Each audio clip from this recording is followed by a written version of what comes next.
Laws by Plato, Book 3, translated by Benjamin Jowett.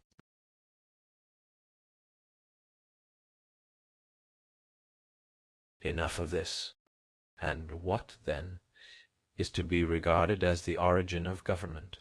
Will not a man be able to judge of it best from a point of view in which he may behold the progress of states, and their transitions to good or evil?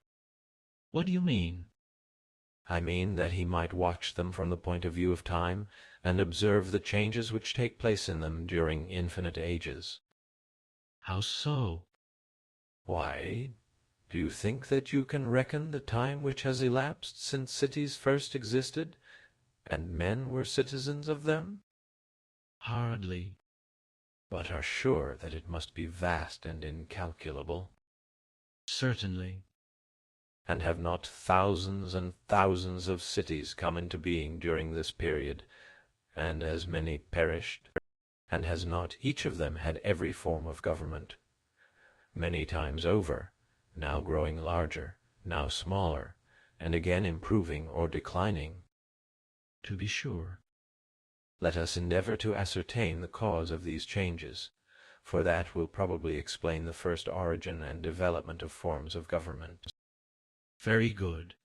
You shall endeavor to impart your thoughts to us, and we will make an effort to understand you. Do you believe that there is any truth in ancient traditions? What traditions? The traditions about the many destructions of mankind which have been occasioned by deluges and pestilences, and in many other ways, and of the survival of a remnant? Everyone is disposed to believe them. Let us consider one of them, that which was caused by the famous deluge. What are we to observe about it? I mean to say that those who then escaped would only be hill shepherds, small sparks of the human race preserved on the tops of mountains. Clearly. Such survivors would necessarily be unacquainted with the arts and the various devices which are suggested to the dwellers in cities by interest or ambition, and with all the wrongs which they contrive against one another. Very true. Let us suppose, then, that the cities in the plain and on the sea-coast were utterly destroyed at that time. Very good. Would not all implements have then perished, and every other excellent invention of political or any other sort of wisdom have utterly disappeared? Why, yes, my friend. And if things had always continued as they are at present ordered, how could any discovery have ever been made even in the least particular? For it is evident that the arts were unknown during 10,000 times 10,000 years, and no more than 1,000 or 2,000 years have elapsed since the discoveries of Daedalus, Orpheus, and Palamedes, since Marsyas and Olympus invented music, and Amphion the lyre, not to speak of numberless other inventions which are but of yesterday. Have you forgotten, Cleinias, the name of a friend who is really of yesterday? I suppose that you mean Epimenides. The same, my friend. He does indeed far overleap the heads of all mankind by his invention, for he carried out in practice, as you declare, what of old Hesiod, works and days, only preached. Yes, according to our tradition. After the great destruction, may we not suppose that the state of man was something of this sort? In the beginning of things there was a fearful, illimitable desert, and a vast expanse of land. A herd or two of oxen would be the only survivors of the animal world, and there might be a few goats, these too hardly enough to maintain the shepherds who tended them. True. And of cities or governments or legislation, about which we are now talking, do you suppose that they could have any recollection at all? None whatever. And out of this state of things, has there not sprung all that we now are and have, cities and governments, and arts and laws, and a great deal of vice, and a great deal of virtue? What do you mean? Why, my good friend, how can we possibly suppose that those who knew nothing of all the good and evil of cities could have attained their full development, whether of virtue or of vice? I understand your meaning, and you are quite right. But as time advanced and the race multiplied, the world came to be what the world is. Very true. Doubtless the change was not made all in a moment, but little by little, during a very long period of time. A highly probable supposition. At first, they would have a natural fear ringing in their ears which would prevent their descending from the heights into the plain. Of course. Of course. The fewness of the survivors at that time would have made them all the more desirous of seeing one another, but then the means of traveling either by land or sea had been almost entirely lost, as I may say, with the loss of the arts, and there was great difficulty in getting at one another, for iron and brass and all metals were jumbled together and had disappeared in the chaos, nor was there any possibility of extracting ore from them, and they had scarcely any means of felling timber. Even if you suppose that some implements might have been preserved in the mountains, they must quickly have worn out and vanished, and there would be no more of them until the art of metallurgy had again revived. There could not have been. In how many generations would this be attained? Clearly not for many generations. During this period, and for some time afterwards, all the arts which require iron and brass and the like would disappear. Certainly. Faction and war would also have died out in those days, and for many reasons. How would that be? In the first place, the desolation of these primitive men would create in them a feeling of affection and goodwill towards one another, and secondly, they would have no occasion to quarrel about their subsistence, for they would have pasture in abundance, except just at first, and in some particular cases, and from their pasture land they would obtain the greater part of their food in a primitive age, having plenty of milk and flesh.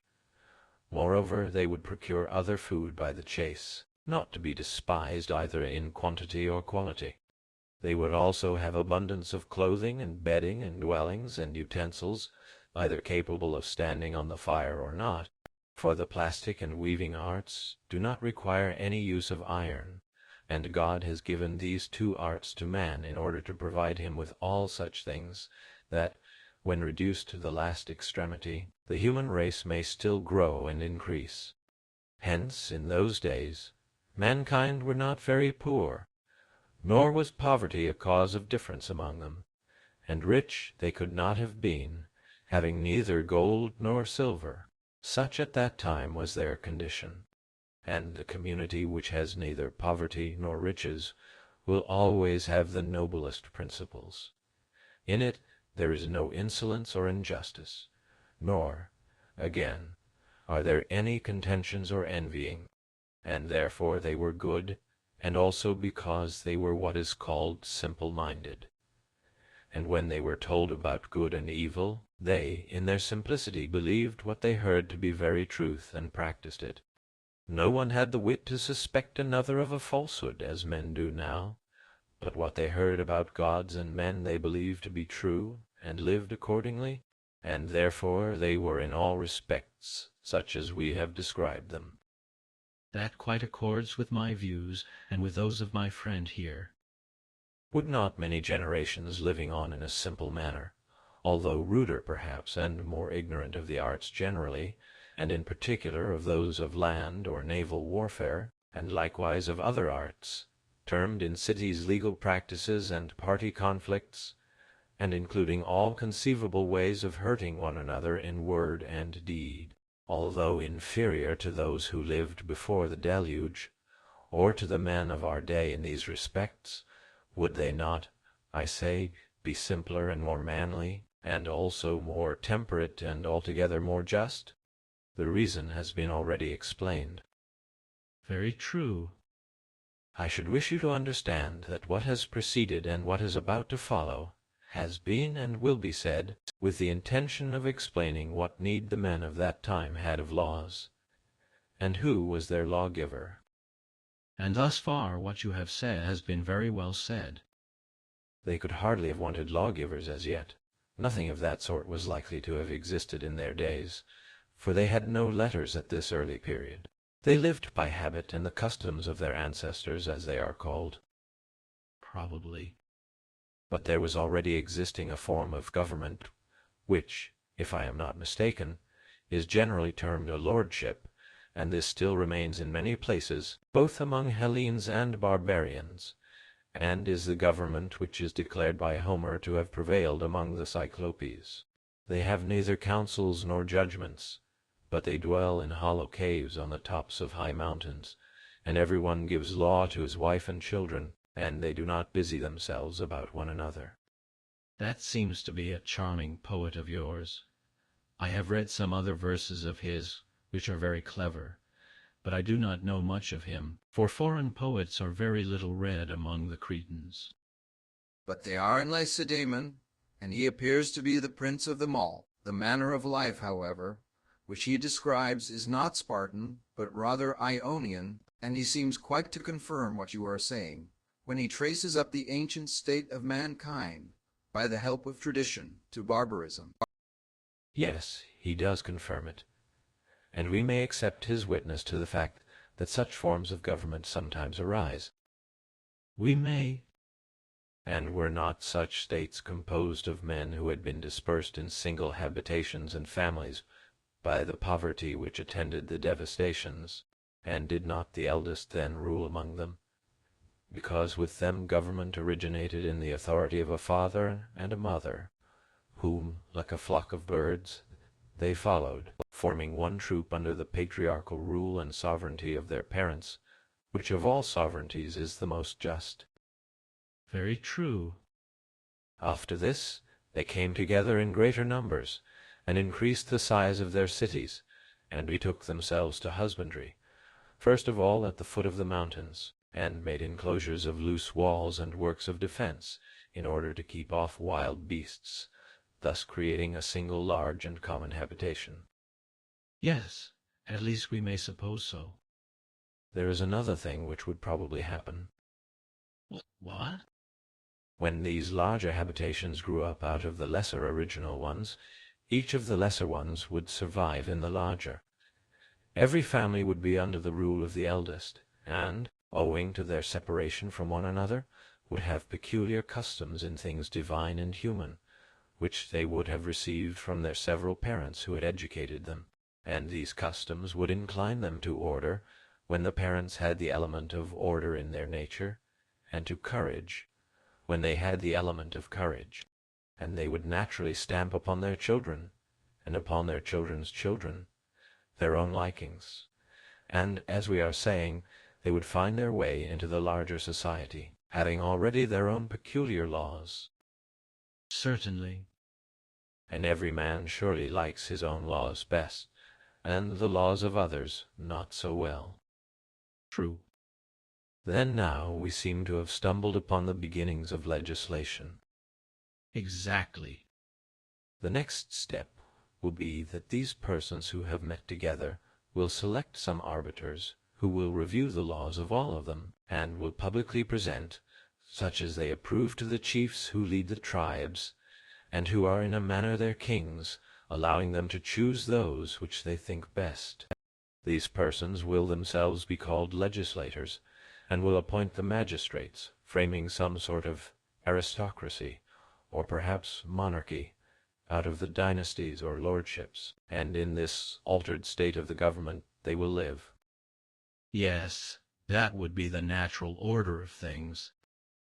Then, now let us speak of a third form of government, in which all other forms and conditions of polities and cities concur.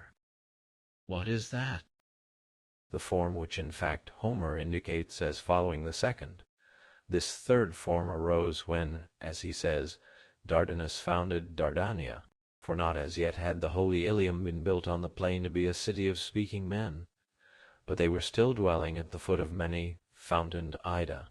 For indeed in these verses, and in what he said of the Cyclopes, he speaks the words of God and nature, for poets are a divine race, and often in their strains, by the aid of the muses and the graces, they attain truth.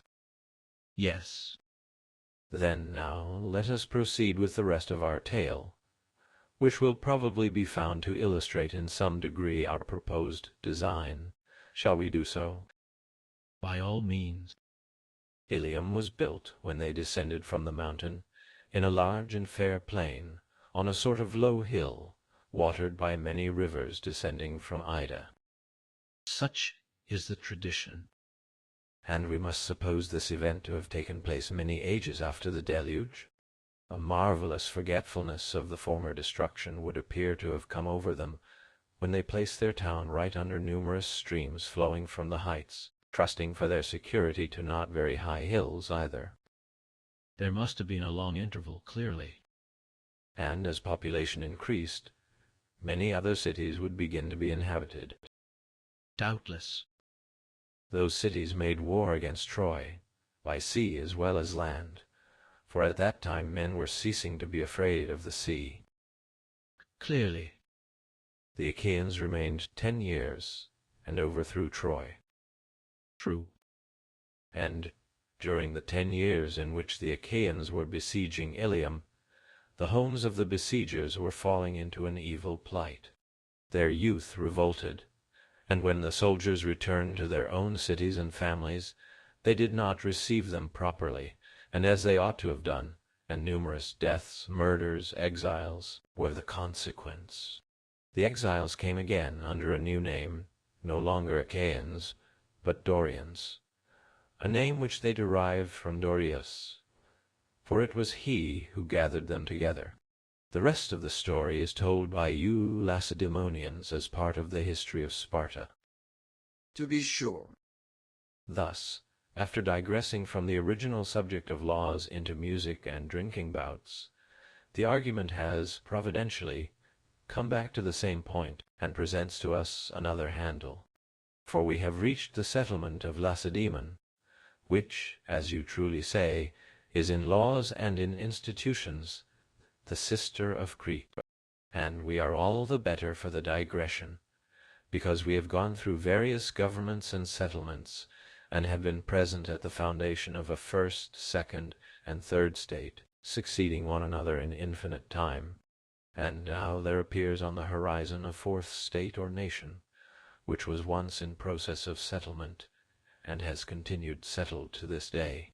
If, out of all this, we are able to discern what is well or ill settled, and what laws are the salvation and what are the destruction of cities, and what changes would make a state happy, O Megillus and Cleinias, we may now begin again, unless we have some fault to find with the previous discussion.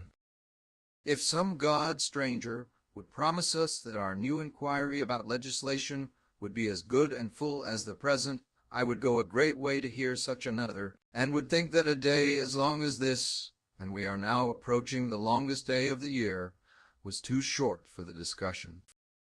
Then I suppose that we must consider this subject. Certainly. Let us place ourselves in thought at the moment when Lacedaemon and Argos and Messene and the rest of the Peloponnesus were all in complete subjection, Megillus, to your ancestors. For afterwards, as the legend informs us, they divided their army into 3 portions, and settled 3 cities, Argos, Messene, Lacedaemon. True.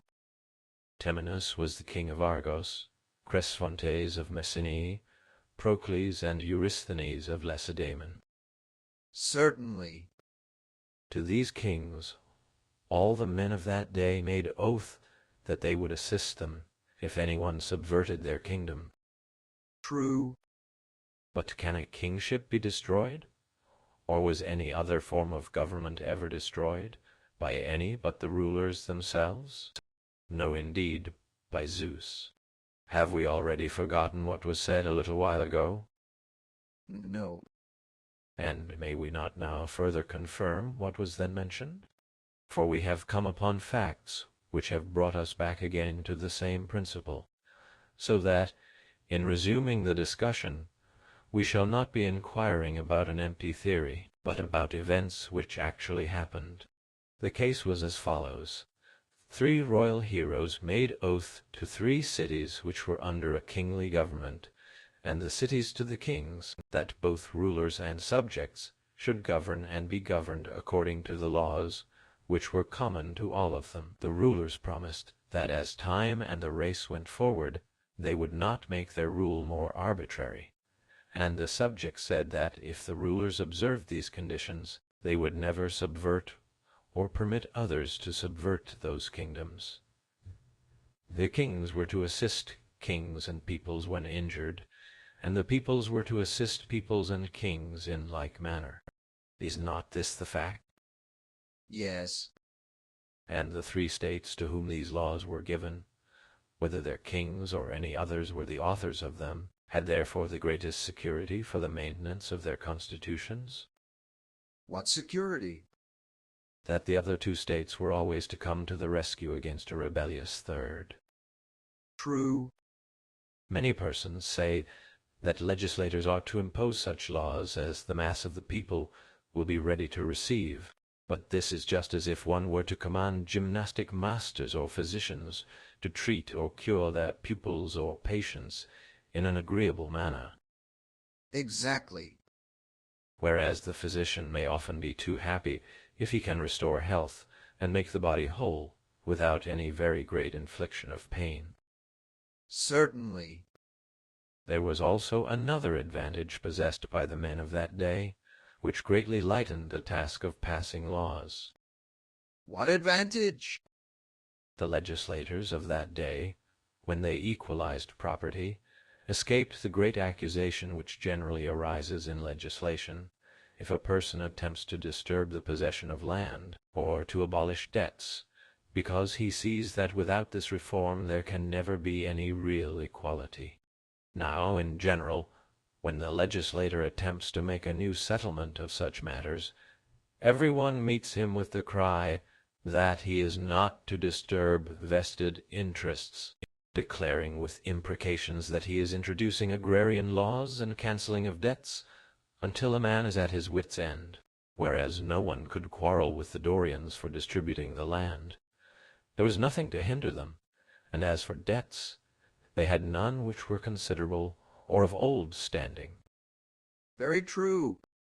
But then, my good friends, why did the settlement and legislation of their country turn out so badly? How do you mean, and why do you blame them? There were 3 kingdoms, and of these, 2 quickly corrupted their original constitution and laws, and the only one which remained was the Spartan. The question which you ask is not easily answered. And yet must be answered when we are inquiring about laws, this being our old man's sober game of play, whereby we beguile the way, as I was saying when we first set out on our journey. Certainly, and we must find out why this was. What laws are more worthy of our attention than those which have regulated such cities? Or what settlements of states are greater or more famous? I know of none. Can we doubt that your ancestors intended these institutions not only for the protection of Peloponnesus, but of all the Hellenes, in case they were attacked by the barbarian? For the inhabitants of the region about Ilium, when they provoked by their insolence the Trojan war, relied upon the power of the Assyrians and the empire of Ninus, which still existed and had a great prestige. The people of those days fearing the united Assyrian empire, just as we now fear the great king. And the second capture of Troy was a serious offense against them, because Troy was a portion of the Assyrian empire. To meet the danger, the single army was distributed between 3 cities by the royal brothers, sons of Heracles, a fair device, as it seemed, and a far better arrangement than the expedition against Troy. For firstly, the people of that day had, as they thought, in the Heraclidae better leaders than the Pelopiddae. In the next place, they considered that their army was superior in valor to that which went against Troy, for although the latter conquered the Trojans, they were themselves conquered by the Heraclidae, Achaeans by Dorian. May we not suppose that this was the intention with which the men of those days framed the constitutions of their states? Quite true. And would not men who had shared with one another many dangers, and were governed by a single race of royal brothers, and had taken the advice of oracles, and in particular of the Delphian Apollo, be likely to think that such states would be firmly and lastingly established? Of course they would. Yet these institutions, of which such great expectations were entertained, seem to have all rapidly vanished away, with the exception, as I was saying, of that small part of them which existed in your land. And this third part has never to this day ceased warring against the two others, whereas if the original idea had been carried out, and they had agreed to be one, their power would have been invincible in war. No doubt. But what was the ruin of this glorious confederacy? Here is a subject well worthy of consideration. Certainly no one will ever find more striking instances of laws or governments being the salvation or destruction of great and noble interests than are here presented to his view. Then now we seem to have happily arrived at a real and important question. Very true. Did you never remark, sage friend, that all men, and we ourselves at this moment, often fancy that they see some beautiful thing which might have effected wonders if anyone had only known how to make a right use of it in some way, and yet this mode of looking at things may turn out after all to be a mistake, and not according to nature, either in our own case or in any other? To what are you referring, and what do you mean?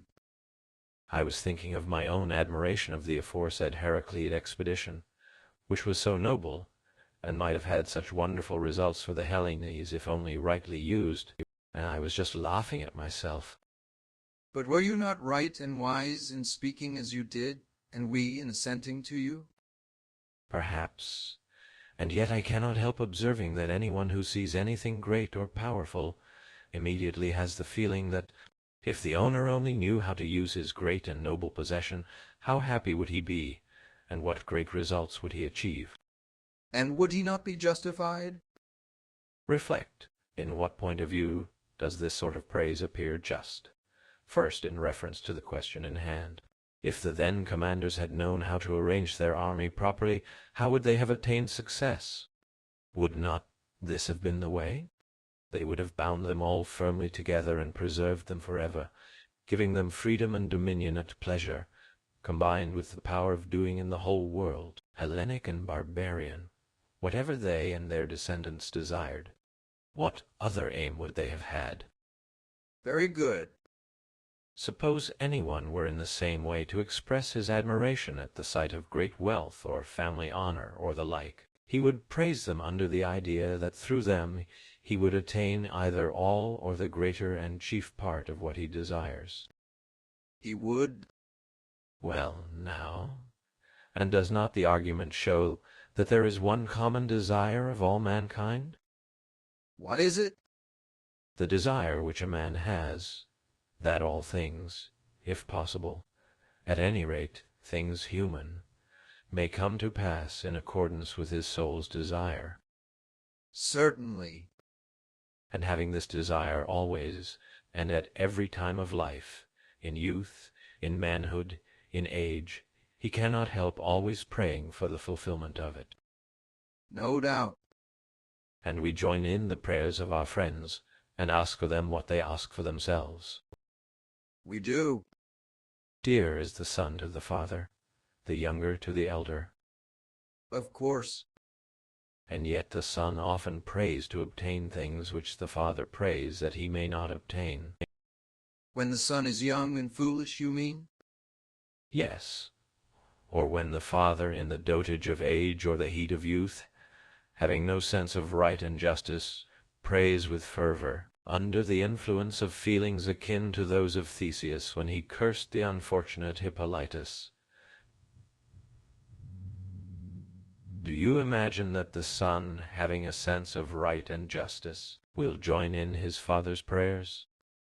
I understand you to mean that a man should not desire or be in a hurry to have all things according to his wish, for his wish may be at variance with his reason.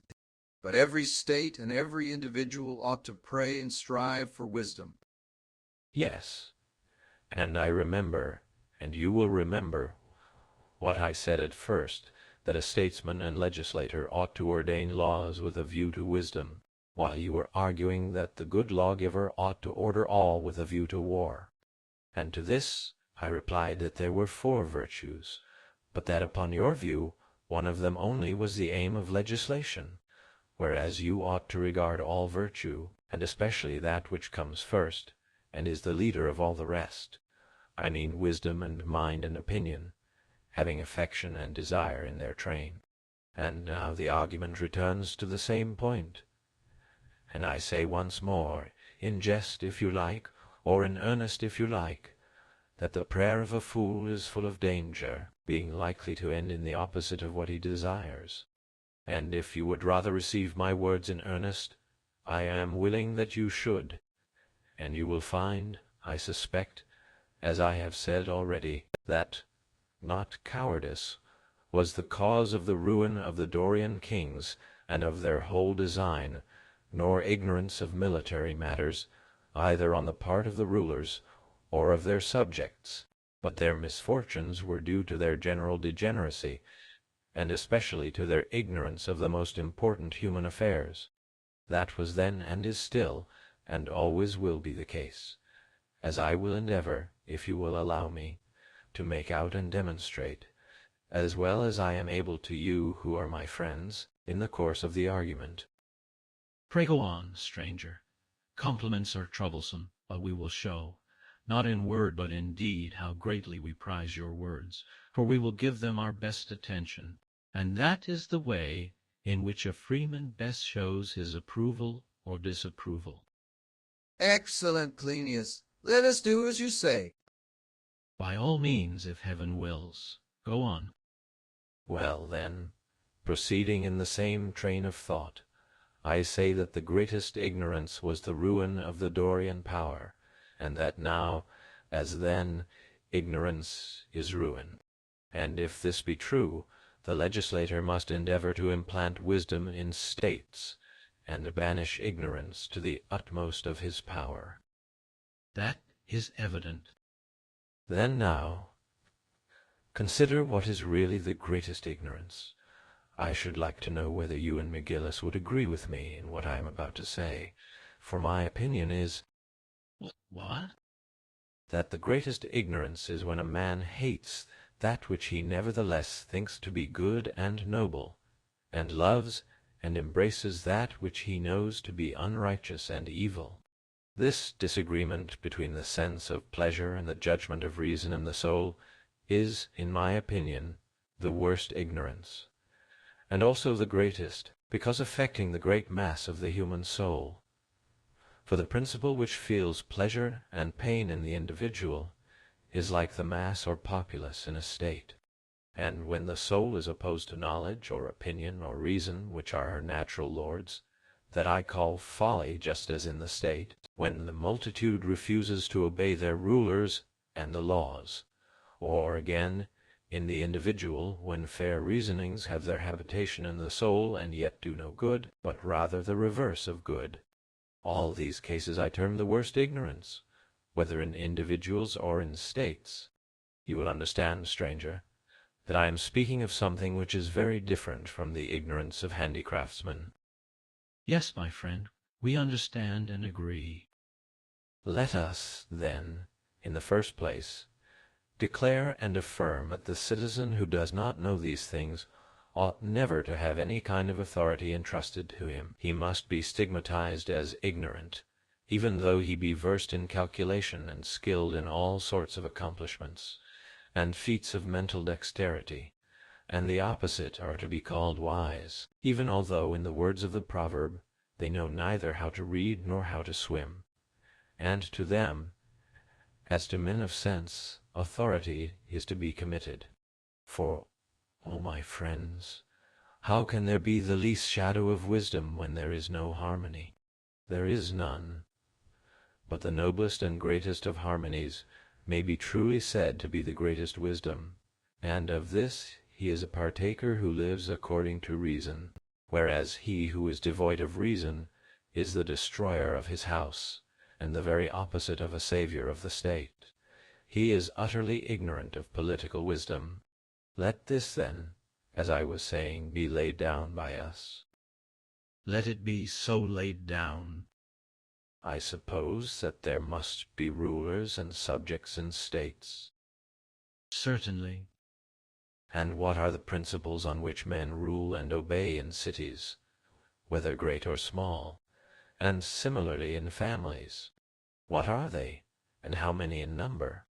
Is there not one claim of authority which is always just, that of fathers and mothers and in general of progenitors to rule over their offspring? There is.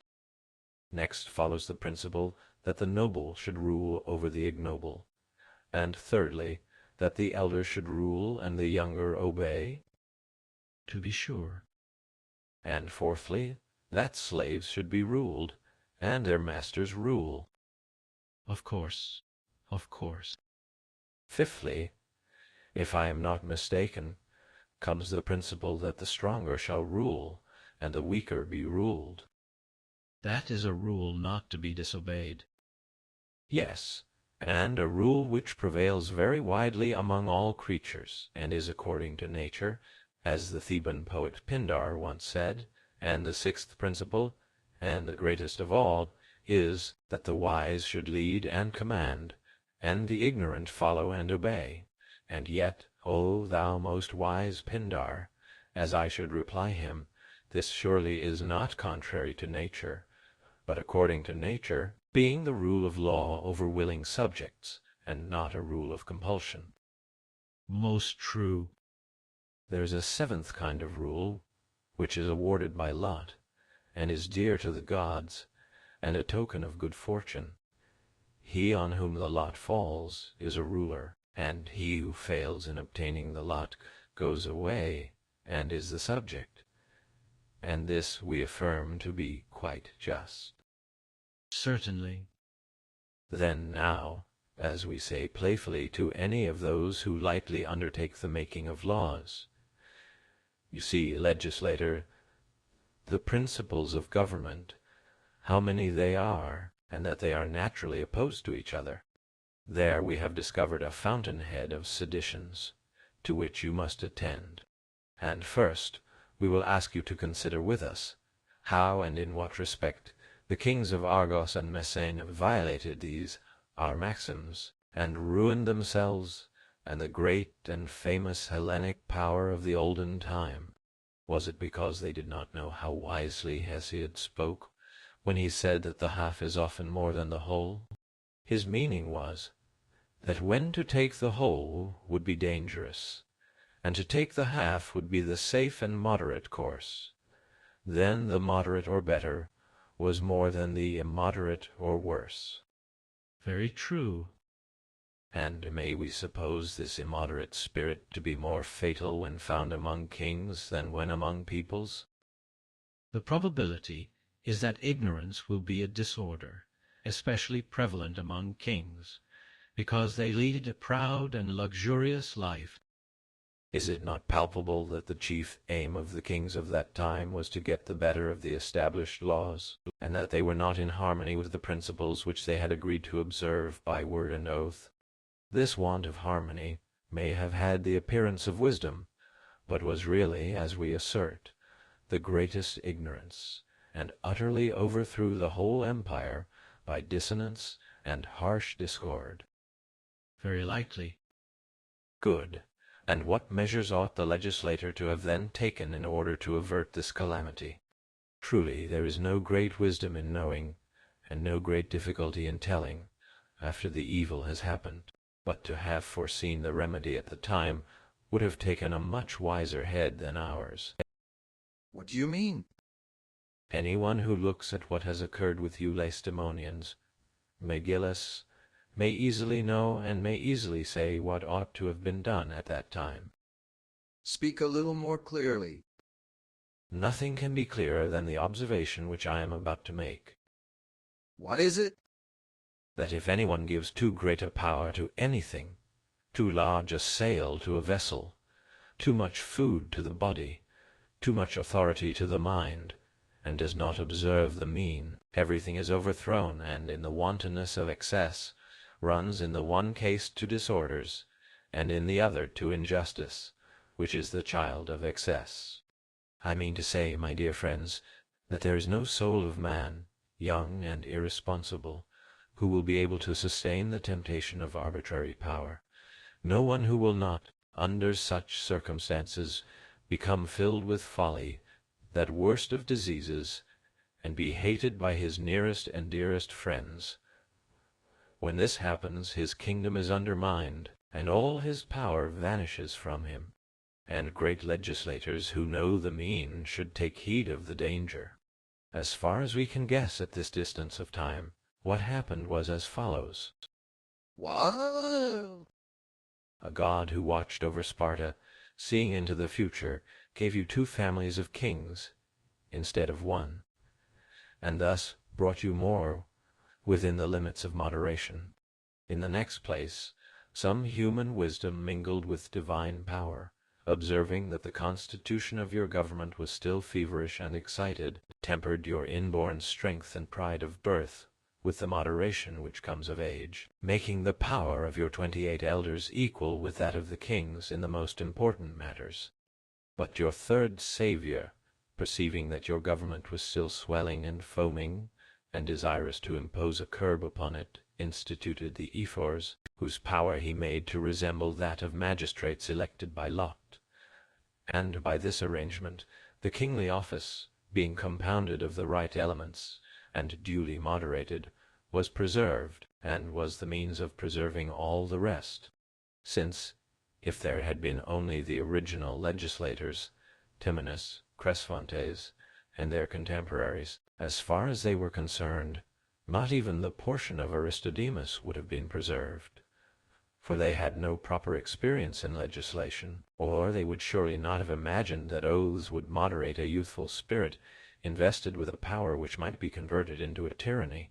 Now that God has instructed us what sort of government would have been or will be lasting, there is no wisdom, as I have already said, in judging after the event. There is no difficulty in learning from an example which has already occurred. But if anyone could have foreseen all this at the time, and had been able to moderate the government of the 3 kingdoms and unite them into one, he might have saved all the excellent institutions which were then conceived, and no Persian or any other armament would have dared to attack us, or would have regarded Hellas as a power to be despised. True. There was small credit to us, Cleinias, in defeating them, and the discredit was, not that the conquerors did not win glorious victories both by land and sea, but what, in my opinion, brought discredit was, first of all, the circumstance that of the 3 cities, one only fought on behalf of Hellas, and the 2 others were so utterly good for nothing that the one was waging a mighty war against Lacedaemon, and was thus preventing her from rendering assistance, while the city of Argos, which had the precedence at the time of the distribution, when asked to aid in repelling the barbarian, would not answer to the call, or give aid. Many things might be told about Hellas in connection with that war which are far from honorable. Nor, indeed, can we rightly say that Hellas repelled the invader. For the truth is, that unless the Athenians and Lacedaemonians acting in concert had warded off the impending yoke, all the tribes of Hellas would have been fused in a chaos of Hellenes mingling with one another, of barbarians mingling with Hellenes, and Hellenes with barbarians, just as nations who are now subject to the Persian power, owing to unnatural separations and combinations of them, are dispersed and scattered, and live miserably. These, Cleinias and Megillus, are the reproaches which we have to make against statesmen and legislators, as they are called, past and present, if we would analyze the causes of their failure, and find out what else might have been done. We said, for instance, just now, that there ought to be no great and unmixed powers, and this was under the idea that a state ought to be free and wise and harmonious, and that a legislator ought to legislate with a view to this end. Nor is there any reason to be surprised at our continually proposing aims for the legislator, which appear not to be always the same. But we should consider, when we say that temperance is to be the aim, or wisdom is to be the aim, or friendship is to be the aim, that all these aims are really the same, and if so, a variety in the modes of expression ought not to disturb us. Let us resume the argument in that spirit. And now, speaking of friendship and wisdom and freedom, I wish that you would tell me at what, in your opinion, the legislator should aim. Hear me, then. There are two mother forms of states, from which the rest may be truly said to be derived, and one of them may be called monarchy, and the other democracy. The Persians have the highest form of the one, and we of the other. Almost all the rest, as I was saying, are variations of these. Now, if you are to have liberty, and the combination of friendship with wisdom, you must have both these forms of government in a measure. The argument emphatically declares that no city can be well governed which is not made up of both. Impossible. Neither the one, if it be exclusively and excessively attached to monarchy, nor the other, if it be similarly attached to freedom, observes moderation. But your states, the Laconian and Cretan, have more of it, and the same was the case with the Athenians and Persians of old time, but now they have less. Shall I tell you why? By all means, if it will tend to elucidate our subject. Here, then. There was a time when the Persians had more of the state, which is a mean between slavery and freedom. In the reign of Cyrus they were freemen, and also lords of many others. The rulers gave a share of freedom to the subjects, and being treated as equals, the soldiers were on better terms with their generals, and showed themselves more ready in the hour of danger. And if there was any wise man among them, who was able to give good counsel, he imparted his wisdom to the public, for the king was not jealous, but allowed him full liberty of speech, and gave honor to those who could advise him in any matter. And the nation waxed in all respects, because there was freedom and friendship and communion of mind among them. That certainly appears to have been the case. How, then, was this advantage lost under Cambyses and again recovered under Darius? Shall I try to divine? The inquiry, no doubt, has a bearing upon our subject. I imagine that Cyrus, though a great and patriotic general, had never given his mind to education, and never attended to the order of his household. What makes you say so? I think that from his youth upwards he was a soldier, and entrusted the education of his children to the women, and they brought them up from their childhood as the favorites of fortune, who were blessed already, and needed no more blessings. They thought that they were happy enough, and that no one should be allowed to oppose them in any way, and they compelled everyone to praise all that they said or did. This was how they brought them up. A splendid education, truly. Such an one as women were likely to give them, and especially princesses who had recently grown rich, and in the absence of the men, too, who were occupied in wars and dangers, and had no time to look after them. What would you expect? Their father had possessions of cattle and sheep, and many herds of men and other animals, but he did not consider that those to whom he was about to make them over were not trained in his own calling, which was Persian, for the Persians are shepherds, sons of a rugged land, which is a stern mother and well fitted to produce a sturdy race able to live in the open air and go without sleep, and also to fight if fighting is required. He did not observe that his sons were trained differently. Through the so-called blessing of being royal, they were educated in the Median fashion by women and eunuchs, which led to their becoming such as people do become when they are brought up unreproved.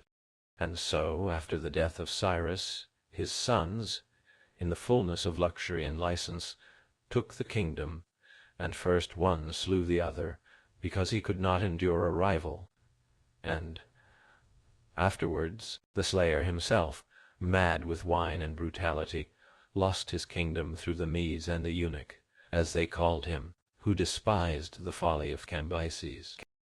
So runs the tale, and such probably were the facts. Yes, and the tradition says that the empire came back to the Persians through Darius and the 7 chiefs. True. Let us note the rest of the story. Observe that Darius was not the son of a king, and had not received a luxurious education. When he came to the throne, being one of the 7, he divided the country into 7 portions, and of this arrangement there are some shadowy traces still remaining. He made laws upon the principle of introducing universal equality in the order of the state, and he embodied in his laws the settlement of the tribute which Cyrus promised, thus creating a feeling of friendship and community among all the Persians, and attaching the people to him with money and gift. Hence his armies cheerfully acquired for him countries as large as those which Cyrus had left behind him. Darius was succeeded by his son Xerxes, and he again was brought up in the royal and luxurious fashion. Might we not most justly say, "O Darius, how came you to bring up Xerxes in the same way in which Cyrus brought up Cambyses, and not to see his fatal mistake?" For Xerxes, being the creation of the same education, met with much the same fortune as Cambyses, and from that time until now there has never been a really great king among the Persians, although they are all called great, and their degeneracy is not to be attributed to chance, as I maintain. The reason is rather the evil life which is generally led by the sons of very rich and royal persons, for never will boy or man, young or old, excel in virtue who has been thus educated. And this, I say, is what the legislator has to consider, and what at the present moment has to be considered by us. Justly may you, O Lacedaemonians, be praised, in that you do not give special honor or a special education to wealth rather than to poverty, or to a royal rather than to a private station, where the divine and inspired lawgiver has not originally commanded them to be given. For no man ought to have preeminent honor in a state because he surpasses others in wealth, any more than because he is swift of foot or fair or strong, unless he have some virtue in him, nor even if he have virtue, unless he have this particular virtue of temperance. What do you mean, stranger? I suppose that courage is a part of virtue? To be sure. Then now hear and judge for yourself. Would you like to have for a fellow lodger or neighbor a very courageous man, who had no control over himself? Heaven forbid. Or an artist who was clever in his profession, but a rogue? Certainly not. And surely justice does not grow apart from temperance? Impossible. Any more than our pattern wise man, whom we exhibited as having his pleasures and pains in accordance with and corresponding to true reason, can be intemperate. No.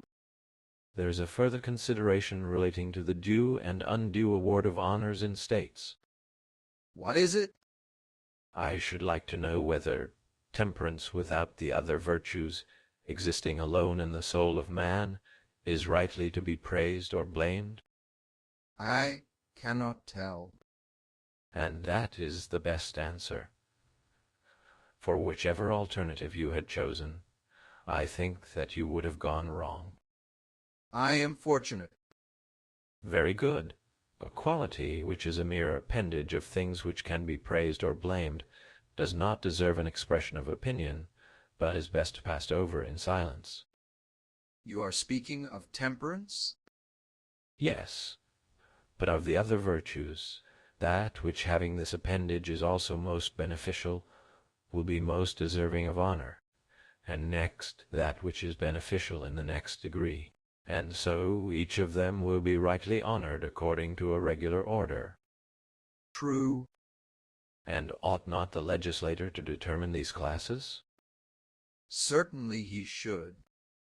Suppose that we leave to him the arrangement of details, but the general division of laws, according to their importance, into a first and second and third class, we who are lovers of law may make ourselves. Very good. We maintain, then, that a state which would be safe and happy, as far as the nature of man allows, must, and ought to distribute honor and dishonor in the right way.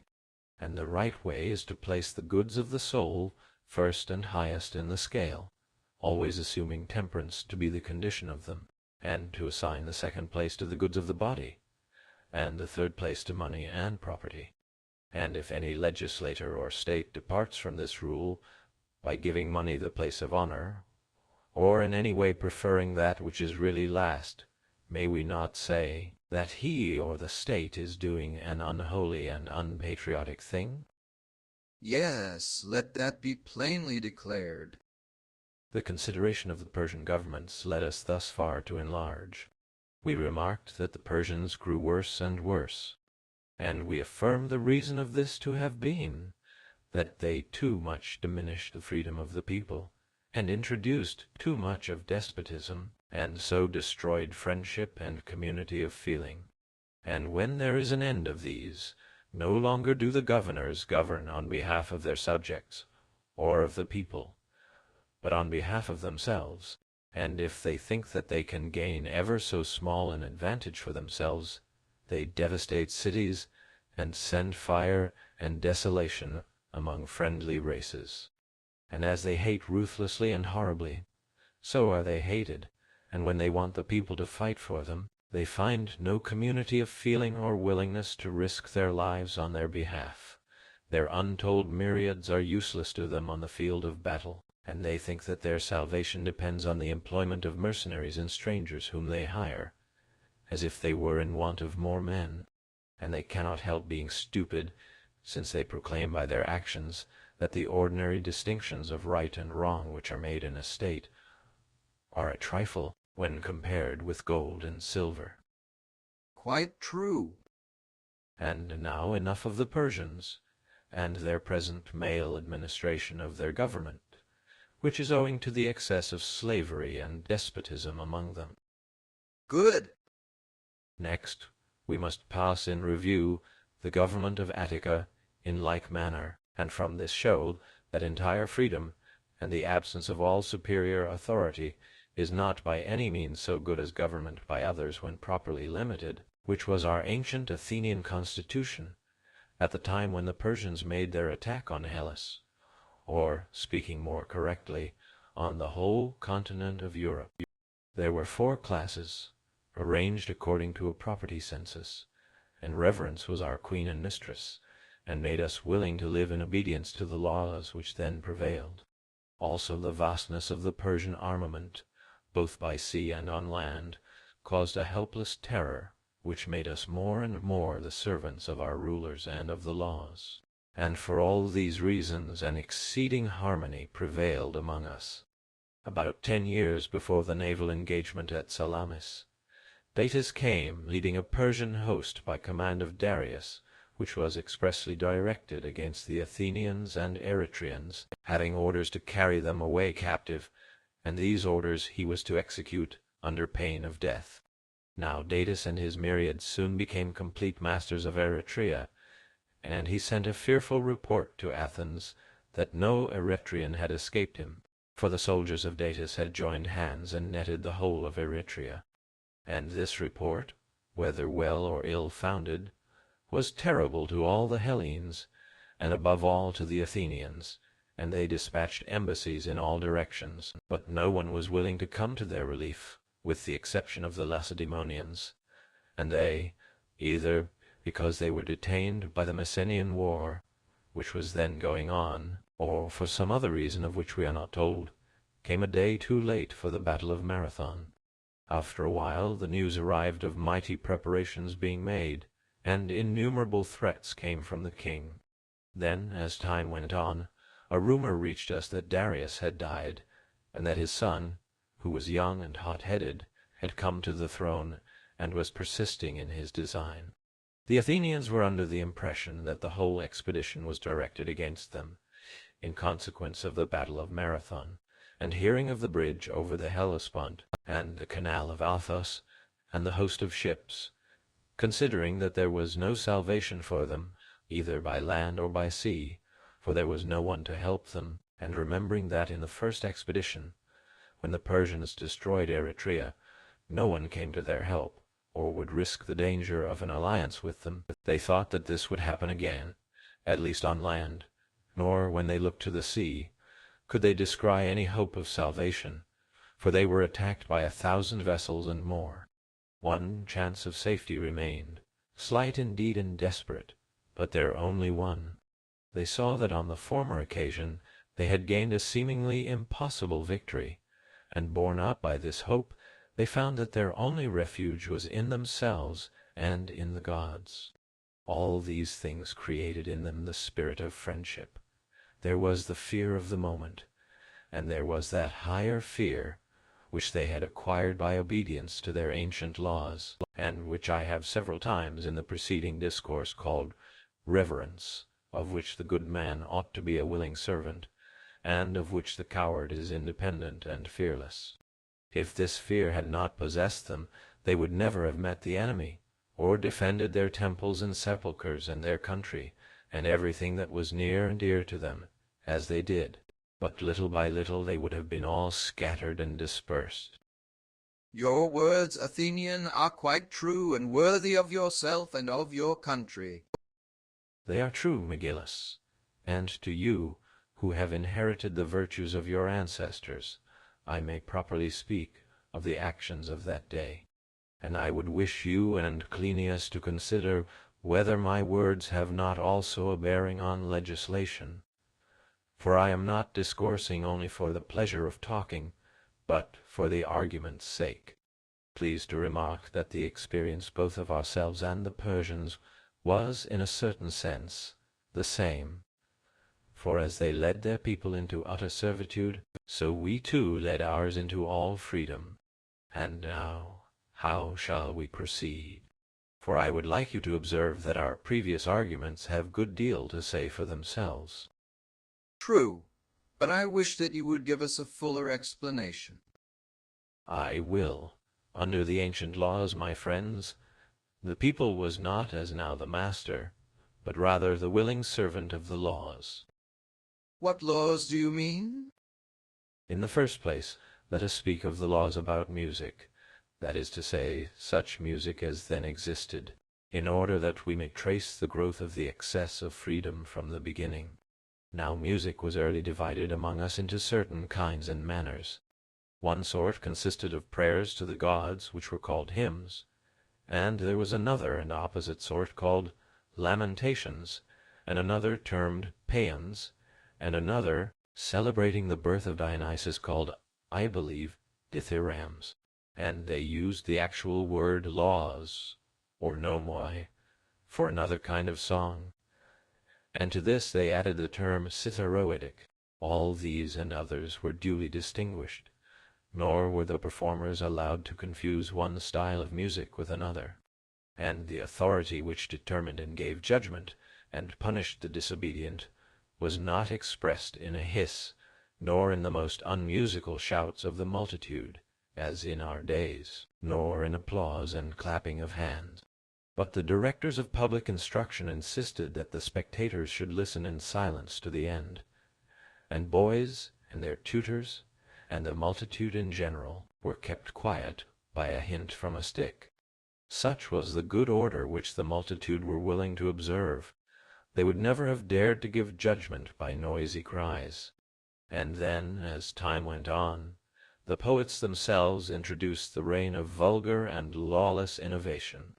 They were men of genius, but they had no perception of what is just and lawful in music, raging like bacchanals and possessed with inordinate delights, mingling lamentations with hymns and paeans with dithyrambs, imitating the sounds of the flute on the lyre, and making one general confusion, ignorantly affirming that music has no truth, and whether good or bad can only be judged of rightly by the pleasure of the hearer.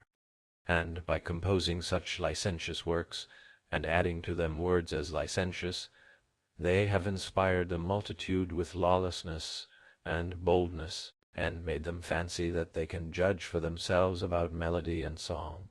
And in this way the theatres from being mute have become vocal, as though they had understanding of good and bad in music and poetry. And instead of an aristocracy, An evil sort of theatrocracy has grown up. For if the democracy which judged had only consisted of educated persons, no fatal harm would have been done. But in music there first arose the universal conceit of omniscience and general lawlessness. Freedom came following afterwards, and men, fancying that they knew what they did not know, had no longer any fear, and the absence of fear begets shamelessness. For what is this shamelessness, which is so evil a thing, but the insolent refusal to regard the opinion of the better, by reason of an over-daring sort of liberty? Very true. Consequent upon this freedom comes the other freedom, of disobedience to rulers, and then the attempt to escape the control and exhortation of father, mother, elders, and when near the end, the control of the laws also. And at the very end, there is the contempt of oaths and pledges, and no regard at all for the gods. Herein they exhibit and imitate the old so-called Titanic nature, and come to the same point as the Titans when they rebelled against God, leading a life of endless evils. But why have I said all this? I ask, because the argument ought to be pulled up from time to time, and not be allowed to run away, but held with bit and bridle, and then we shall not, as the proverb says, fall off our ass. Let us then once more ask the question, to what end has all this been said? Very good. This, then, has been said for the sake. Of what? We were maintaining that the lawgiver ought to have three things in view. First, that the city for which he legislates should be free, and secondly, be at unity with herself, and thirdly, should have understanding. These were our principles, were they not? Certainly. With a view to this, we selected two kinds of government, the one the most despotic, and the other the most free. And now we are considering which of them is the right form. We took a mean in both cases of despotism in the one, and of liberty in the other, and we saw that in a mean they attained their perfection, but that when they were carried to the extreme of either slavery or license, neither party were the gainers. Very true. And that was our reason for considering the settlement of the Dorian army, and of the city built by Dardanus at the foot of the mountains, and the removal of cities to the seashore, and of our mention of the first men who were the survivors of the deluge. And all that was previously said about music and drinking and what preceded was said with the view of seeing how a state might be best administered, and how an individual might best order his own life. And now, Megillus and Cleinias, how can we put to the proof the value of our words? Stranger, I think that I see how a proof of their value may be obtained. This discussion of ours appears to me to have been singularly fortunate, and just what I at this moment want. Most auspiciously have you and my friend Megillus come in my way, for I will tell you what has happened to me, and I regard the coincidence as a sort of omen. The greater part of Crete is going to send out a colony, and they have entrusted the management of the affair to the Cnosians, and the Cnosian government to me and 9 others. And they desire us to give them any laws which we please, whether taken from the Cretan model or from any other. And they do not mind about their being foreign if they are better. Grant me, then, this favor, which will also be a gain to yourselves. Let us make a selection from what has been said, and then let us imagine a state of which we will suppose ourselves to be the original founders. Thus we shall proceed with our inquiry, and at the same time I may have the use of the framework which you are constructing for the city which is in contemplation. Good news, Cleinias. If Megillus has no objection, you may be sure that I will do all in my power to please you. Thank you. And so will I. Excellent. And now let us begin to frame the state.